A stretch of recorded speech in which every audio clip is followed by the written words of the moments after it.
Alright, Carveco maker and converting bitmaps. So let's create a new model.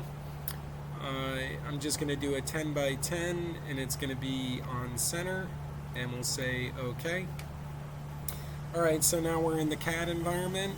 So our next step would be to click on bitmaps and then import. So from there you can go into whatever folder you've saved your bitmaps or images, GIFs, TIFFs, PNGs. These are all the different file formats it accepts. We're going to select this one here and choose open. So we'll go here and open, and that will be scaled to our model size.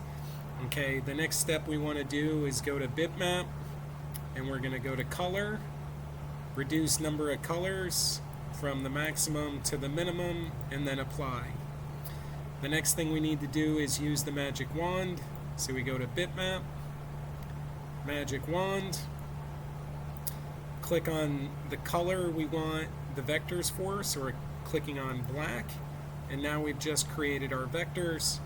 From here we can hit escape, left click on the screen, and then to hide the bitmap we just click on this here, display material, and then that will hide the bitmap. So these are vectors now. You can use these for engraving or pocketing or carving.